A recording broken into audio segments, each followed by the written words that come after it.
السلام علیکم ناظرین آج کی اس ویڈیو میں ہم بات کریں گے ڈرامہ ارطغرل غازی کے سیزن 3 کی ایپیسوڈ نمبر 21 کے بارے میں۔ امید کرتا ہوں آپ دوستوں کو آج کا ایپیسوڈ ضرور پسند آئے گا، تو چلیے شروع کرتے ہیں۔ ناظرین، جیسا کہ آپ نے پچھلے ایپیسوڈ میں دیکھا ہوگا کہ ترگت قبیلے کے باہر کھڑا ہوا ہوتا ہے اور رات ہونے کا انتظار کرتا ہے تاکہ میں قبیلے چلا جاؤں، اور آج کے اس ایپیسوڈ میں ماریا اپنی عبادت کر رہی ہوتی ہے اور ساتھ روتی بھی ہے۔ سیمون بھی وہاں پہنچ جاتا ہے اور اس کے آنسو صاف کرتا ہے اور کہتا ہے کہ میں نے تمہیں ترگت کے بارے میں جو کچھ بھی کہا تھا مجھے نہیں کہنا چاہیے تھا، مجھے معاف کر دو، تم نے اس پر بہت محنت کی، اگر تم نہ ہوتی تو وہ مر جاتا۔ تو ماریا کہتی ہے کہ کاش میں نے اسے مار دیا ہوتا۔ تو سیمون سے کہتا ہے کہ وہ مرے گا، میرا تم سے یہ وعدہ ہے، وہ مرے گا، تم خود اسے اپنے ہاتھوں سے مارو گی۔ اور ادھر کائی قبیلے میں رات کے وقت ترگت پہنچ جاتا ہے، عبد الرحمن سے ملتا ہے، دونوں ایک دوسرے کو دیکھ کر کافی خوش ہو جاتے ہیں، اور پھر عبد الرحمن سے کہتا ہے کہ ارطغرل بھائی کے پاس جاؤ، انہیں بتاؤ کہ اہم معاملہ ہے، مجھے ان سے جلدی ملنا ہے۔ تو عبد الرحمن یہ سن کر چلا جاتا ہے۔ ادھر اوطاق میں سب کھانے پر بیٹھے ہوتے ہیں، تو ارطغرل کہتا ہے کہ شروع کریں اللہ کے نام سے، مہربانی کر کے کھانے سے لطف اندوز ہوں۔ تو سب کھانا شروع کر دیتے ہیں کہ ساتھ ہی عبد الرحمن پہنچ جاتا ہے۔ تو ارطغرل کہتا ہے کہ عبد الرحمن، کیا تمہیں نہیں پتا کہ ہمارے مہمان آئے ہوئے ہیں؟ تو عبد الرحمن کہتا ہے کہ معذرت چاہتا ہوں، میں آپ کو پریشان نہیں کرنا چاہتا تھا، لیکن ایک اہم مسئلہ ہو گیا ہے حضور۔ تو ارطغرل کہتا ہے کہ جاندار صاحب، اگر آپ برا نہ مانے تو۔ جاندار صاحب کہتے ہیں کہ استغفر اللہ، آپ جائیں۔ ارطغرل یہ سن کر سیدھا پہنچ جاتا ہے ترگت کے پاس۔ دونوں ایک دوسرے کو ملتے ہیں اور کافی زیادہ خوشی کا اظہار کرتے ہیں۔ تو ترگت کہتا ہے کہ سیمون کی طرف سے یہ خط سلطان علاء الدین کے محل میں موجود جاسوس کے متعلق ہے۔ تو ارطغرل کہتا ہے کہ تم نے زبردست کام کیا ترگت، معلومات سب سے بہتر طاقت ہے، اس کھانے کے بعد ہم سرائے پر چھاپہ ماریں گے۔ تو ترگت کہتا ہے کہ بھائی، میں نے کافی عرصے سے کوئی اچھی خبر نہیں سنی، آپ کی اجازت سے اب میں جا رہا ہوں، اس سے پہلے کہ میری غیر موجودگی کا انہیں پتہ چل جائے۔ دونوں ایک دوسرے سے ملتے ہیں۔ ارطغرل ترگت کو دعائیں دے کر رخصت کر دیتا ہے۔ ارطغرل کو پتہ نہیں ہوتا کہ اگلے پل اس کے ساتھ کیا ہونے جا رہا ہے۔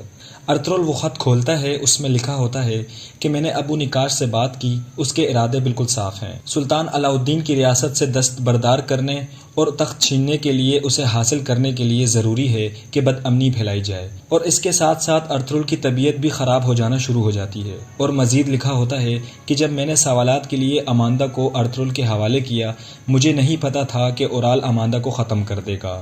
تو ارطغرل کہتا ہے کہ اورال، اور ساتھ ساتھ میں اس کا سانس بھی پھولنا شروع ہو جاتا ہے، کیونکہ اس خط میں تو زہر ہوتا ہے۔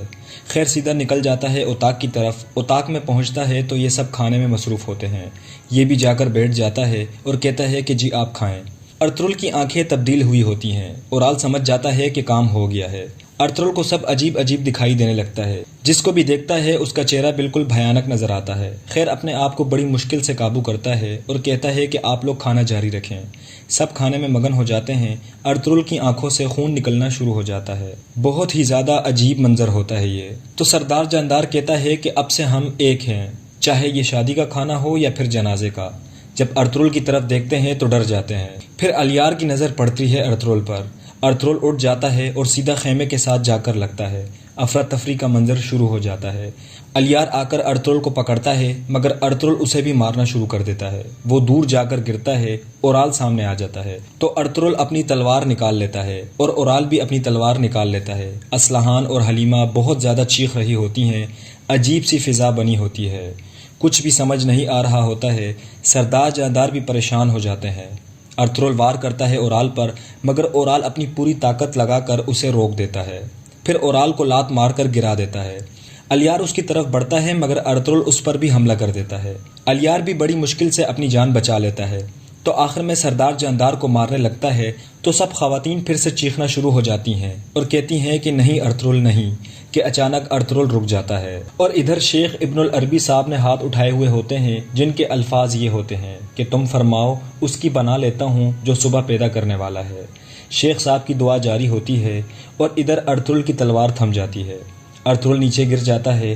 دندار اور الیار اسے پکڑتے ہیں اور کہتے ہیں کہ بھائی کیا ہوا آپ کو، کہ ارطغرل پھر سے انہیں دھکا دے کر دور گرا دیتا ہے۔ جو بھی اس کے سامنے آتا ہے سب پر وار کرتا ہے۔ سارا خیمہ اوپر نیچے ہو جاتا ہے، کوئی بھی اس کے پاس نہیں آتا، وہاں موجود سب پر قیامت طاری ہوئی ہوتی ہے۔ ادھر شیخ صاحب کی دعا مسلسل جاری ہوئی ہوتی ہے، جس وجہ سے ارطغرل بار بار رک جاتا ہے۔ ارطغرل پھر دوبارہ زمین پر گرتا ہے، اسے دوبارہ پکڑتے ہیں، مگر اسے سب کے چہرے عجیب عجیب نظر آ رہے ہوتے ہیں، ہر چیز اس کو دھندلی نظر آ رہی ہوتی ہے۔ ارطغرل پھر سے اٹھ جاتا ہے اور الیار کو اٹھا کر پٹخ دیتا ہے، دندار کو، الیار کو، جو بھی اس کے ہاتھ چڑھتا ہے سب کو مارتا چلا جاتا ہے۔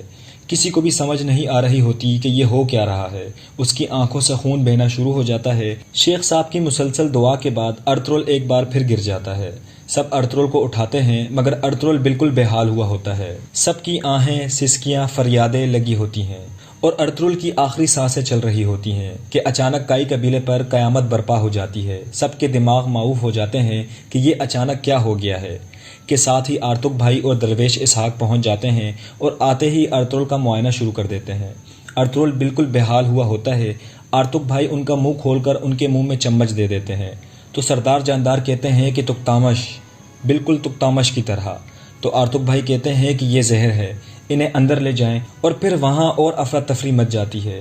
آرتک بھائی کہتے ہیں کہ ہمارے سردار آخری سانسیں لے رہے ہیں، مگر اسی دوران اورال کہتا ہے کہ کیا یہ بچ جائیں گے؟ سب ارطغرل کو اٹھا کر اندر لے چلتے ہیں۔ آرتک بھائی کہتے ہیں کہ سب ہمیں اکیلا چھوڑ دیں، کوئی جانے کو راضی ہی نہیں ہوتا۔ حائمہ خاتون، حلیمہ اور دندار سب کے دل کا ٹکڑا ہوتا ہے، مگر سب کو زبردستی باہر نکال دیتے ہیں۔ سب سے پہلے ارطغرل کو الٹیاں وغیرہ کرواتے ہیں، اور دوسری طرف ماریا روتے ہوئے پھر سے زہر تیار کر رہی ہوتی ہے ترگت کے لیے، اور کہتی ہے کہ تم ایسی تکلیف برداشت کر کے مرو گے کہ تم نے پہلے کبھی نہیں سہی ہوگی۔ بہت ہی خطرناک طریقے سے یہ ڈائن زہر تیار کر لیتی ہے اور اسے ایک خنجر پر لگا دیتی ہے۔ اور ادھر تاجر کہتا ہے کہ استاد سیمون، ہمیں صبح تک ارطغرل کی موت کی خبر مل جائے گی، تو کیا جنگ ختم نہیں ہوگی؟ تو سیمون کہتا ہے کہ اس کا امکان نہیں کہ جنگ ابھی ختم ہو گئی ہے، جبکہ ابھی بھی بہت سے سپاہی انتقام کے لیے جل رہے ہیں، ترگت ابھی زندہ ہے۔ تو فلپ کہتا ہے کہ کیا ایک مٹھی بھر سپاہی ارطغرل کی قیادت کے بغیر کیا کر سکتے ہیں؟ تو سیمون کہتا ہے کہ ہم یہ دیکھنے کا انتظار نہیں کریں گے کہ وہ کیا کریں گے، بلکہ ہمیں فوراً عمل کرنا ہوگا۔ ارد گرد فوراً سرماؤں کو خبر بھجواؤ تاکہ وہ اپنی ذرہ پہن کر تلواریں تیار رکھیں، اب اور خود کو چھپانا نہیں۔ بازار داؤ پر لگا ہے ان کی وجہ سے، جب تک کائی خاندان ختم نہیں ہو جاتا ہم آرام سے نہیں بیٹھیں گے۔ اور ادھر کائی قبیلے میں سب لوگ باہر پہنچ جاتے ہیں۔ عبد الرحمن پہرے پر سپاہیوں کی تعداد مزید بڑھا دیتا ہے اور کہتا ہے کہ اندر کسی کو مت آنے دینا۔ پورے قبیلے میں افراتفری مچ جاتی ہے کہ ساتھ ہی دندار باہر آ جاتا ہے۔ سب لوگ پوچھتے ہیں کہ ارطغرل بھائی کے ساتھ کیا ہوا ہے۔ بامسی، دوان، گلبانو، بلکہ پورا قبیلہ پریشان ہوتا ہے۔ تو دندار کہتا ہے کہ وہ موت کے دہانے پر ہے۔ دندار عبد الرحمن کو پکڑ لیتا ہے اور کہتا ہے، مجھے بتاؤ آخری بندہ کون تھا جس سے بھائی نے بات کی، بولو۔ تو عبد الرحمن کہتا ہے کہ ترگت تھا۔ تو دندار کہتا ہے کہ ترگت، تم یہ کام کیسے کر سکتے ہو، وہ کہاں ہے؟ تو دوہان اور بامسی دونوں کہتے ہیں کہ آپ ترگت بھائی پر کیسے شک کر سکتے ہو، وہ ایسا کام کبھی نہیں کر سکتے۔ خیر دندار بڑا جذباتی ہوا ہوتا ہے اور اندر چلا جاتا ہے۔ قبیلے کے باہر لوگوں کا ہجوم ہوتا ہے اور لوگ پوچھتے ہیں کہ ہمارے سردار کو کیا ہوا ہے۔ تو دوان کہتا ہے کہ کوئی مسئلہ نہیں، انشاءاللہ سب بہتر ہو جائے گا۔ تو ایک سپاہی کہتا ہے کہ میں نے سنا ہے کہ وہ موت کے دہانے پر ہیں۔ تو بامسی اسے پکڑ لیتا ہے اور کہتا ہے کہ یہ غلط بات ہے، یہ سب بکواس ہے، جو بھی یہ کہے گا میں اس کی زبان کاٹ دوں گا۔